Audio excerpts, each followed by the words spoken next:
अच्छा, हुजूर की बेटी का इंतकाल कैसे हुआ? आप इधर देखो, बारिश कोई इतनी आपके ऊपर तो नहीं आ रही ना। ये तो ऐसे बनाया गया ना पहले से। अगर इस पे पन्नी नहीं लगवाई जाती तो बारिश नहीं होती। हाँ, वासिफ अली वासिफ फरमाते हैं, जो लोग ये समझ के पैसा रोकते हैं कि परेशानी के वक्त में काम आएगा, तो उन पे परेशानी जरूर आती है। ये तो भरोसे भरोसे का मामला है ना। तैयारी तो की थी ना आपने, तो बारिश को तो आना था, वरना पन्नी खराब नहीं चली जाती। तवज्जो है कि नहीं? यकीन बड़ा जबरदस्त होना चाहिए। मैं जो बात कर रहा हूं मेरी तरफ देखिए। सैयदा फातिमा ज़हरा, अच्छा हुजूर की बेटी फातिमा, सुभान अल्लाह। इकबाल कहता है, लोग मुझसे कहते हैं कि हुसैन ने करबला के मैदान में हक अदा कर दिया, तो मैं कहता हूं यार यूं ना कहा करो, बल्कि यूं कहा करो कि पहले मदीने में अली ने बाप होने का हक अदा किया और फातिमा ने मां होने का हक अदा किया, फिर हुसैन ने करबला में हक अदा किया। आओ सलाम करें उसके आस्थाने को, हुसैन पाल के जिसने दिया जमाने। ऐसे ही कोई हुसैन पैदा नहीं होता। हुसैन पैदा होने के लिए बैकग्राउंड होता है। नाचने वाली, कूदने वाली, डांस करने वाली इन बेहया औरतों के घर पे ये मेकअप करने वाली, आदि आस्तीन के कपड़ा पहनने वाली और फिटिंग के कपड़े पहनने वाली इन औरतों के यहाँ पे हुसैन के गुलाम पैदा नहीं होंगे। इनके यहां पे कनीज़े फातिमा पैदा नहीं होंगी। अल्लाह के रसूल की बेटी हैं, जोर से बोलो सुभान अल्लाह। सैयदा तैयबा ताहिरा आबिदा जाहिदा खातून जन्नत का विसाल होने वाला है, इंतकाल होने वाला है। और हुजूर की बेटी का विसाल कैसे हुआ? बीमारी से नहीं, किसी हादसे से नहीं, 25-26 साल की उम्र में इंतकाल हुआ है, विसाल हुआ है। किस बात से? कोई बीमारी नहीं, सिर्फ अपने अब्बा के गम में। किसके गम में? वैसे चैनल वाले बहुत हैं, मगर ये सारे सुभान अल्लाह नहीं कहते हैं। चैनल वाले ये सोचते हैं हम तो अब हम खवास में आ गए, अवाम में नहीं है। हंसना नहीं भाई, हंसो मत करो, हंसा मत करा करो, ऐसे कह रहा हूं। अच्छा, हुजूर की बेटी का विसाल हुजूर के गम में हुआ। कहती थी, ऐ अली, आपके दिल ने कैसे गवारा कर लिया कि आप मेरे अब्बा को मिट्टी में छुपाए। मगर जब विसाल होने वाला है तो रो रही हैं। जब सैयदा रो रही हैं, जब सैयदा खातून जन्नत रो रही हैं, तो अस्मा बिनते उमैस बैठी हैं। वो कहती हैं, हुजूर की बेटी फातिमा, क्या मौत का डर है आपको? कहा नहीं। कहा फिर किस बात से डर रही है? नबी की बेटी को किस बात का डर है? कहती मुझे मौत का तो डर नहीं है। कहा फिर? कहा मुझे इस बात का डर है कि जीते जी तो मैंने पर्दा किया, मगर ने 72 पैमत की चादर में पर्दा किया। एक दिन हुजूर अपनी बेटी से मिलने के लिए गए। आवाज दी कि फातिमा अंदर आ सकता हूं? अंदर से आवाज आई, अब्बा आप तन्हा हैं, अकेले हैं, तशरीफ लाएं, मेरे साथ इमरान है। फातिमा, उन्हें न लाएं। फातिमा, उन्हें क्यों न लाऊं? अब्बा उन्हें न लाएं। फातिमा, उन्हें क्यों न लाऊं? अब्बा उन्हें न लाएं। जब हुजूर ने कई बार पूछा तो इमरान कहते हैं, हुजूर ने जब कई बार पूछा तो अंदर से आवाज आई, अब्बा आपकी बेटी के पास इतने कपड़े नहीं है कि वो किसी दूसरे मर्द से पर्दा कर सके। एक जोड़ी कपड़े में पैबंद लग गए हैं, पैबंद लग गए हैं। हुजूर ने अंदर चादर भिजवाई। अंदर गए तो पूरा चेहरा पीला था, सुर्ख था। क्या हुआ मेरी बेटी? तुम्हारा रंग जर्द है, आंखों में गड्ढे पड़ते हैं। क्या हुआ मेरी लाडली को? अल्लाह का शुक्र है अब्बा जान, बताना मेरी बेटी क्या हो गया? अल्लाह का शुक्र है अब्बा जान, बताओ ना बात में। हुजूर ने जब कई बार पूछा, मेरा इमाम कहता है, जिसकी तस्कीन से रोते हुए हंस पड़े उस तबस्सुम की आदत पे लाखों सलाम। हुजूर ने जब कई बार पूछा तो अर्ज किया, अब्बा और तो कोई बात नहीं है, 5 दिन से कुछ खाया नहीं, पेट से एक पत्थर बंध रहा है। अपनी बेटी की पेशानी को चूमा, सर पे हाथ रखा, फरमाया अगर 5 दिन से कुछ नहीं खाया दुनिया मोमिनीन के लिए कैद खाना है और ये दुनिया छोटी है, आखिरत बड़ी है। मताउन दुनिया कलील। ए मेरी बेटी, अगर आज 5 दिन से कुछ नहीं खाया तो आज तुम्हारे अब्बा को 9 दिन हो गए, मैंने आज 9 दिन से कुछ नहीं खाया। सैयदा कहती हैं मुझे अस्मा इस बात का है कि जीते जी तो मैंने पर्दा किया है, 72 पैमत की चादर से पर्दा किया है, मगर सोच रही हूं जब मेरा इंतकाल होगा और जब जनाजा लेके चलते हैं, उस वक्त तक जनाजा ढक के नहीं चलता था औरतों का, जब जनाजा लेके चलते हैं तो कांदा बदलते हैं लोग तो मैयत हिलती है। सोचती हूँ जीते जी तो पर्दा किया कि इंतकाल के बाद मेरा जनाजा जब निकले लोग कांदा बदलें तो बेपर्दगी ना हो जाए, किसी को ये पता ना चल जाए नबी की बेटी कितनी मोटी कितनी पतली है। अल्लाह अकबर। मेरे दोस्तों 2 मिनट की बात है, ध्यान दो मेरी तरफ, 2 मिनट की बात है। अपने घर में जाके देखो, 6 साल की सैयदा ज़ैनब कुरान पढ़ रही थी मदीने में, कुरान पढ़ते पढ़ते सर से दुपट्टा नीचे चला गया।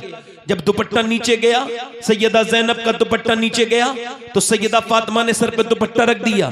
ज़ैनब ने पूछा अम्मी मेरे सर पे दुपट्टा क्यों रखा? नाना नाराज हो जाते हैं जो बच्ची सर पे दुपट्टा नहीं रखती है। ज़ैनब इतना सुन के रोने लगी। सैयदा फातिमा ने छुपाया, नहीं चुपी, चुप जाना ज़ैनब, और नहीं चुपी, चुप जा ज़ैनब। फिर आखिर कहने लगी अम्मी जान नाना से कह देना इस बार ज़ैनब को माफ कर दे, अगली बार गर्दन कटा देगी मगर सर पे से दुपट्टा नहीं हटाएगी।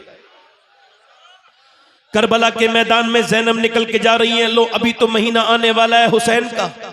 करबला में सिर्फ हुसैन का सजदा याद नहीं रखना था, 2 चीजें याद रखनी थी कि जब सैयदा ज़ैनब के सर से दुपट्टा छीना तो आपने उस वक्त जब सर से दुपट्टा छीना उस वक्त मदीने की तरफ मुंह किया और मुंह करने के बाद कहा था ऐ मेरे नाना मुझको माफ कर देना, मैं वही ज़ैनब हूं जिसे आपने गोद में खिलाया, जो आपकी नवासी है, जिसने वादा किया था अपनी अम्मी से कि कभी सर से दुपट्टा नहीं गिरेगा, मगर आज मेरा दुपट्टा छीन लिया गया। मेरा भाई हुसैन शहीद हुआ, मैं पर्दे में थी, मेरे बच्चे मेरे भतीजे शहीद हुए, उनकी लाशों पर घोड़े दौड़े और उनकी हड्डियां जब टूटी तो उनकी आवाजें हम तक आई, हम कैसे हुसैनी हैं कि अल्लाह अकबर इस बात को न समझ पाए कि जब हड्डियां टूट करके अली के पोतों की, अली के बेटों की लाशों पर जब घोड़े दौड़ते थे और उनकी हड्डियां जब टूट करके आवाजें मुझ तक आई, मेरे अब्बा, मेरे दादा, मेरे नाना, उस वक्त भी ज़ैनब कभी बाहर नहीं निकली खेमे से, मगर अब सर पे से दुपट्टा खींच लिया गया है तो अब ज़ैनब को आप माफ कर दीजिएगा मेरे नाना।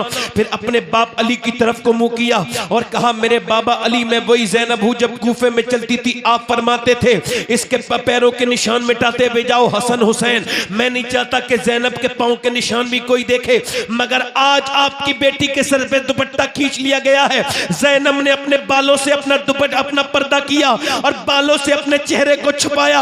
अल्लाह अकबर। इमाम ज़ैनुल आबिदीन कहते हैं मेरी फूफी सी कभी तहज्जुद की नमाज भी मैंने कज़ा होते नहीं देखी, उसके बच्चों की लाशें मैंने उसकी गोद में देखी, मगर ऐन नमाज के वक्त में मैंने उसे नमाज पढ़ते हुए देखा। अल्लाह अकबर। कैसे करबला के मानने वाले हैं कि आज जिनके दिल बिल्कुल अहले बैत, जिनके दिल बिल्कुल पर्दे की अजमत से खाली है, मैं अपनी बहनों और भाइयों से यही गुजारिश करने आया हूं, ये करबला से सिर्फ ये न सीखो कि हुसैन का सजदा, करबला में एक भाई का पैगाम है और एक बहन का पैगाम है, एक नवासे का पैगाम है और एक नवासी का पैगाम है, एक बेटे का पैगाम है, एक बेटी का पैगाम है, एक बेटे का पैगाम ये है और एक नवासे का के हालात कुछ भी हो सजदा ना छोड़ा जाए, और नवासी का पैगाम ये है कि चाहे हालात कोई भी हो पर्दा ना छोड़ा जाए। वाह वाह वाह, नारे तकबीर, नारे रिसालत, अज़मत इस्लाम। मैं अपनी बात को यहीं पर खत्म करता हूं, मगर ये कहकर मेरे दोस्तों कि मौत करीब करीब आ रही है, मौसम इस बात की इजाजत नहीं देता मैं मजीद तकरीर करूं, मगर इतनी बात जरूर है मेरे दोस्तों, मौत करीब आ रही है, अन करीब हम सब कस्से पारी ना हो जाएंगे। अल्लाह की बारगाह में तौबा कर लो, उससे कहो मालिक माफ कर दे, वो बड़ा करीम है, वो माफ कर देगा, मेहरबान है माफ करने वाला, यकीन जानो वो इतना फजल करने वाला है, इतनी मेहरबानी करने वाला है, आप कभी उसके सामने रोया करो, उसके सामने सजदे किया करो।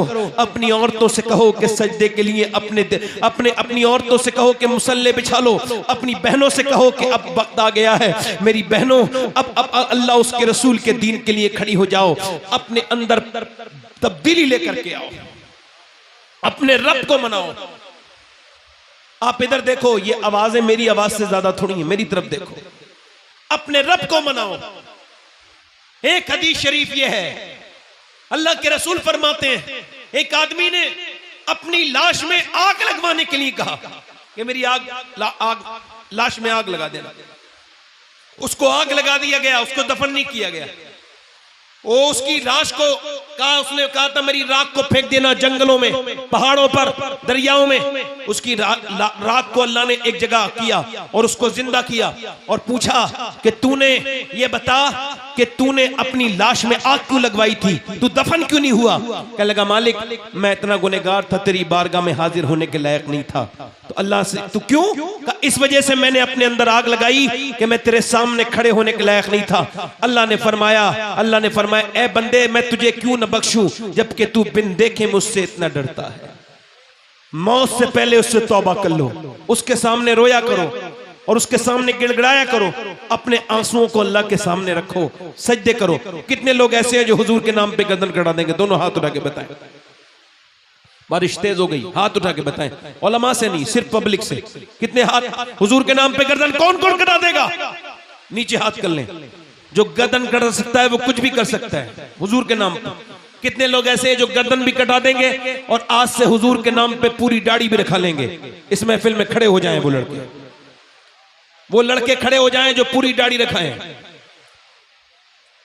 खड़े हो जाएं, हाथ ऊपर कर लें, खड़े होके हाथ ऊपर कर लें। दाढ़ी रखाने वाले हाथ ऊपर करें। हर नबी के दाढ़ी, हर वली के दाढ़ी। दाढ़ी सुन्नत है, वाजिब है हर आदमी पर, नबी की प्यारी सुन्नत है। जो पूरी दाढ़ी रखा है वो हाथ ऊपर कर ले। मेरे साथ को इंशाअल्लाह। जरा बाहर निकल के आओ दाढ़ी रखाने वाले, इधर आओ, यहाँ आओ, थोड़ा आपको देख लें। आओ बाहर निकल के आओ।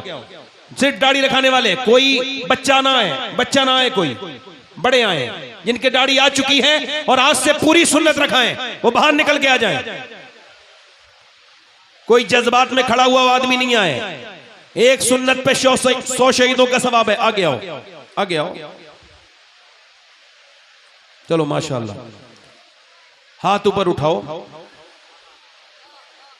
दाढ़ी रखाओगे इंशाअल्लाह, पूरी सुन्नत इंशाअल्लाह।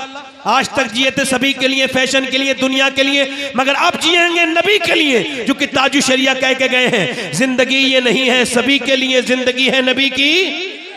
दोनों हाथ उठा के को इंशाअल्लाह वादा करते हैं इन उलमा इकराम को गवाह बनाकर, आज के बाद न दाढ़ी कटेगी न मुड़ेगी इंशाअल्लाह, पूरी रखाएंगे इंशाअल्लाह। बैठ जाएं अपनी अपनी जगह जाए। हुजूर की आंखों की ठंडक क्या है बोलो?